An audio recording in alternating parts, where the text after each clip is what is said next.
आपल्याला सगळ्यात मोठी बातमी राजकीय वर्तुळातून येते ती म्हणजे उदयनराजे भोसले यांना भाजपकडून साताऱ्यातून उमेदवारी जाहीर करण्यात आली आहे। त्यामुळे साताऱ्यातून उदयनराजे भोसले यांना अधिकृतरित्या आता उमेदवारी जाहीर करण्यात आली आहे। कारण आधी उदयनराजे भोसले हे सलग 3 दिवस दिल्लीमध्ये होते, त्यानंतर त्यांची उमेदवारी ही पक्की मानली जात होती। त्यांनी प्रचाराला सुद्धा सुरुवात केली, मात्र अधिकृतपणे उमेदवारी जाहीर झालेली नव्हती। मात्र आज अखेर साताऱ्यातून भाजपकडून म्हणजेच महायुतीकडून उदयनराजे भोसले यांना लोकसभेची उमेदवारी जाहीर करण्यात आली आहे।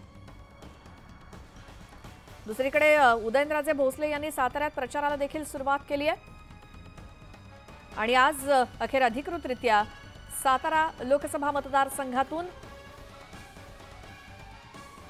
भाजपनं उदयनराजे भोसले यांना अधिकृतपणे उमेदवारी जाहीर केली आहे। त्यामुळे साताऱ्यात महायुतीचे अधिकृत उमेदवार उदयनराजे भोसले असतील यावरती आता आज शिक्कामोर्तब झालंय। मात्र याआधी फक्त चर्चा होती आणि हे पक्क मानलं जात होतं की भाजपकडून उदयनराजे भोसले हेच साताऱ्याचे उमेदवार असणार। मात्र यावरती आज शिक्कामोर्तब झालंय आणि भाजपकडून ही उमेदवारी आज जाहीर करण्यात आली साताऱ्यातून लोकसभेची उदयनराजे भोसलेंची। अधिक माहितीसाठी जाऊयात, आमचे प्रतिनिधी तुषार उपणवर आपल्या सोबत जोडले गेले। तुषार, उदयनराजे भोसलेंची उमेदवारी आज जाहीर झाली आहे, त्याबद्दल काय अधिक माहिती? श्वेता, आपण जर पाहिलं असेल तर कालच या ठिकाणी सातारामध्ये राष्ट्रवादी शरद पवार गटाचे उमेदवार शशिकांत शिंदे यांनी या ठिकाणी उमेदवारी अर्ज भरत मोठं शक्ती प्रदर्शन केलं होतं। मात्र भाजपाचा उमेदवार कोण असणार ह्याची चर्चा संपूर्ण साताऱ्यामध्ये सुरू होती। एकीकडे उदयनराजे भोसले यांना भाजपाने ग्रीन सिग्नल दिला होता। उदयनराजे भोसले यांची जवळपास 2 ते 3 वेळा दिल्ली वारा देखील झाला होता।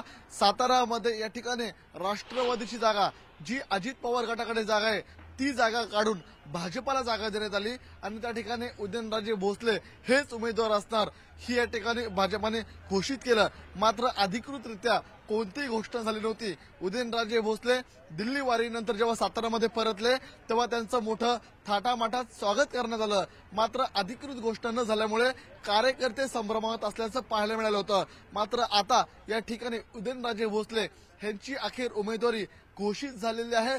कार्यकर्ते आता मोठ्या जल्लोषात या ठिकाणी स्वागत करताना पाहायला मिळतात।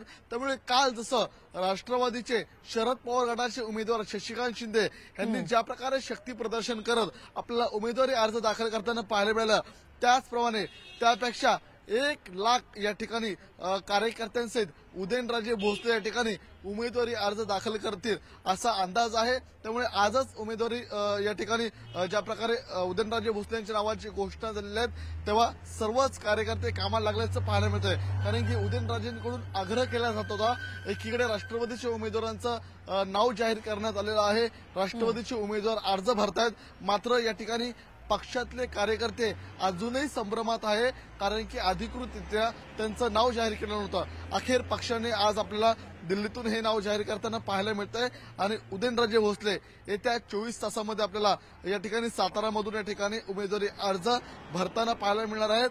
हा उमेदवारी अर्ज भरत असताना स्वतः देवेंद्र फडणवीस उपस्थित राहण्याची दाट शक्यता देखील आहेत आणि मोठं शक्ती प्रदर्शन करत या ठिकाणी हा उमेदवारी अर्ज दाखल केला जाणार आहे। कारण की कालचं ज्या प्रकारे शक्ती प्रदर्शन होतं त्याला प्रत्युत्तर उदयनराजे भोसलेंकडून दिल्याची दाट शक्यता आहे। कारण की जेव्हा उदयनराजे भोसले अमित शहाच्या भेटीनंतर या ठिकाणी सातारामध्ये परतले होते तेव्हा त्यांचं मोठं जंगी स्वागत देखील केलं होतं। मात्र त्यांनी सांगितलं होतं ही फक्त झलक आहे, तुम्ही उमेदवारीची घोषणा केल्यानंतर तुम्ही पाहू शकता। त्यामुळे जेव्हा आता उमेदवारी अर्ज भरायचा आहे तेव्हा उदयनराजे भोसले आणि त्यांचे कार्यकर्ते आणि भाजपा कसं शक्ती प्रदर्शन करतंय याकडे सर्वांचं लक्ष लागलेलं आहे। श्वेता, बिलकुल तुषार, धन्यवाद या सगळ्या माहितीसाठी। खरं तर उदयनराजे यांची दिल्ली वारी आपण सगळ्यांनी पाहिली, त्याला बरेच दिवस झाले, उमेदवारी पक्की समजली जात होती। तुम्ही म्हटल्याप्रमाणे कार्यकर्ते संभ्रमात होते जोपर्यंत अधिकृतपणे उमेदवारी जाहीर होत नाही। मात्र उदयनराजे यांना ठाम आत्मविश्वास होता की मीच भाजपचा उमेदवार असणार आणि त्या दृष्टीनं त्यांचा आत्मविश्वास तसा दिसतही होता। अगदी त्यांचं जंगी स्वागत सुद्धा ज्यावेळेला ते दिल्लीतून आले त्यावेळेला साताऱ्याच्या सीमेवरती त्यांचं जंगी स्वागत सुद्धा कार्यकर्त्यांकडून करण्यात आलं होतं आणि भाजपच्या कमळ या चिन्हावरती उदयनराजे भोसले हे साताऱ्यातून लोकसभेची निवडणूक लढवणार हे पक्क मानलं जात होतं, मात्र त्याच्यावरती आता अधिकृतपणे शिक्कामोर्तब झालंय।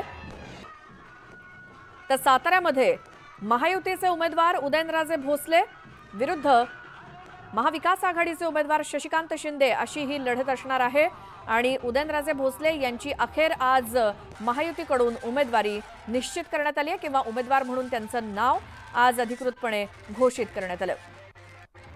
दरम्यान ही दृश्य आपण पाहतोय जी दिल्लीहून ज्यावेळेला उदयनराजे परतले होते साताऱ्यामध्ये त्यावेळी साताऱ्यातल्या त्यांच्या कार्यकर्त्यांकडून समर्थकांकडून असं जल्लोषात स्वागत करण्यात आलं होतं आणि आज अखेर त्यांच्या उमेदवारीवरती शिक्कामोर्तब झालंय।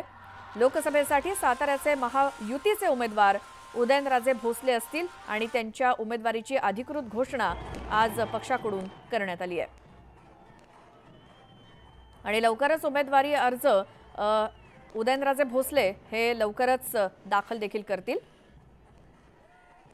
तर भाजपचे मुख्य प्रवक्ते केशव उपाध्याय आपल्यासोबत सध्या फोनलाईनवरती जोडले गेलेत। केशवजी, स्वागत न्यूज 18 लोकमतमध्ये। उदयनराजेंची उमेदवारी जाहीर तर झाली, आज पक्षाने केली, मात्र त्यांची दिल्लीवारी आणि त्यानंतर माझी उमेदवारी पक्की आहे हे उदयनराजेंना पक्क माहीत होतं, मात्र उमेदवारी जाहीर करायला इतका उशीर का? असं आहे की प्रत्येक वेळी सगळ्या गोष्टींचा विचार करून त्या टप्प्यानुसार उमेदवारी जाहीर केली जाते। महाराष्ट्रामध्ये 5 टप्प्यात निवडणुका आहेत, त्यामुळे स्वाभाविकपणे टप्प्याटप्प्याच्या पहिल्या टप्प्याच्या निवडणुका होत्या, दुसऱ्या टप्प्याच्या निवडणुका होत्या, त्याचे उमेदवार आधी जाहीर केले गेले। आता या सगळ्या टप्प्यामध्ये माननीय उदयनराजेंची उमेदवारी आता जाहीर केली गेली। त्यामुळे सगळं महाराष्ट्रात 3 पक्षाचे मिळून एकत्रित सरकार आहे, 3 पक्ष एकत्र आहेत, या ठिकाणी 3 पक्षाची युती आहे। त्यामुळे महायुतीमध्ये सर्वांशी चर्चा करून निर्णय त्यामध्ये करावा लागतो आणि त्या पद्धतीने निर्णय झालाय। मला असं वाटतं उदयनराजेंची उमेदवारी जशी पक्की होती तशी ते विक्रमी मतांनी त्या ठिकाणी निवडून येतील आणि मोदींच्या पाठीशी 400 खासदार असणार आहेत, त्यात उदयनराजे असणार आहेत, याबद्दल कोणाच्या मनात शंका असण्याचं कारण नाही। बरोबर। आणि आता उमेदवारी अर्ज कधी दाखल केला जाणार किंवा तेव्हा मोठं शक्ती प्रदर्शन भाजपकडून साताऱ्यात केलं जाईल का? कारण त्यांच्या समोर महाविकास आघाडीचे शशिकांत शिंदे हे उमेदवार आहेत। समोर उमेदवार कोणी असो, भारतीय जनता पार्टीची भूमिका आहे की आपली लढाई ही 51% लढाई आहे। आपल्याला समोर किती आघाडी करून एकत्रित निवडणूक लढवू, पण लोकांचा विश्वास हा भारतीय जनता पार्टीच्या पाठीशी माननीय पंतप्रधान मोदीजींचं जनतेचं प्रेम, या 2 गोष्टींमुळे शक्ती प्रदर्शन करतील, अर्ज भरतील, ह्या सगळ्या गोष्टी ज्या आहेत त्या गोष्टी होतीलच, पण मुळामध्ये साताऱ्याची जनता यावेळी 100% माननीय पंतप्रधान मोदीजींवरचा विश्वास व्यक्त करतील, याबद्दल कोणाच्या मनात शंका नाही। बरं, मात्र जोपर्यंत उमेदवारी जाहीर होत नाही, एखाद्या उमेदवाराला असा ठामपणे प्रचार करता येत नाही किंवा उदयनराजेंची गोष्ट वेगळी आहे, त्यांना ठाम आत्मविश्वास होता त्यामुळे त्यांनी प्रचाराला सुरुवात देखील केली, मात्र एक कार्यकर्त्यांच्या मनामध्ये जो संभ्रम असतो ना की अजून उमेदवारी अधिकृतपणे घोषित होत नाही, तर तसा एकूण त्यांच्या कार्यकर्त्यांमध्ये होता असं एकूण कळतंय। भारतीय जनता पार्टीच्या कोणाही कार्यकर्त्याच्या मनात कसलाही गोंधळ नाही आणि कुठल्याच जागेवर गोंधळ नाही। याचं कारण असं आहे की आमची भूमिका, भारतीय जनता पार्टीच्या प्रत्येक कार्यकर्त्याची भूमिका ही आहे की प्रत्येक लोकसभेमध्ये पंतप्रधान नरेंद्र मोदीजीच उभे आहेत, त्यामुळे त्यांच्या विजयासाठी आपण प्रयत्न करणार आहोत। जो उमेदवार येईल तो त्यावेळेचा असेल, पण मुळामध्ये आम्ही भारताच्या विकासासाठी मतदान करणार आहे आणि जिंकून उमेदवार आणणार आहे, ही भारतीय जनता पार्टीच्या प्रत्येक कार्यकर्त्याची भूमिका आहे। त्यामुळे उमेदवार जाहीर करणं हे संघटनेचं नेतृत्वाचं काम आहे, ते करतील, पण इथल्या विजयाचा निर्धार कार्यकर्त्यांनी, प्रत्येक लोकसभेच्या विजयाचा निर्धार हा प्रत्येक कार्यकर्त्यांनी केव्हाच ठरवलाय। बरं, आता साताऱ्याची तर उमेदवारी तुम्ही जाहीर केली, मात्र सिंधुदुर्ग आणि नाशिकचा उमेदवार आम्हाला केव्हा कळणार महायुतीचा? मला असं वाटतं की नक्कीच लवकरात लवकर कळेल। त्या पद्धतीची चर्चा, बोलणं सगळं सुरू आहे, त्यामुळे तिथले उमेदवार सुद्धा तुम्हाला लवकरात लवकर कळतील आणि कोण तिथे लढवणार, कुठल्या पक्षाचं लढवणार, हे सगळं स्पष्ट होईल आणि महाराष्ट्रामध्ये जो आम्ही 45+ नारा दिलाय तो आम्ही यशस्वी होऊ। केशव उपाध्याय, धन्यवाद, तुम्ही न्यूज 18 लोकमतशी बोललात त्याबद्दल। साताऱ्यातला महायुतीचा उमेदवार म्हणजेच उदयनराजे भोसले यांची अधिकृत उमेदवारी आज घोषित करण्यात आलेली आहे पक्षाकडून। शशिकांत शिंदे यांच्यासोबत त्यांची लढत असेल साताऱ्यात।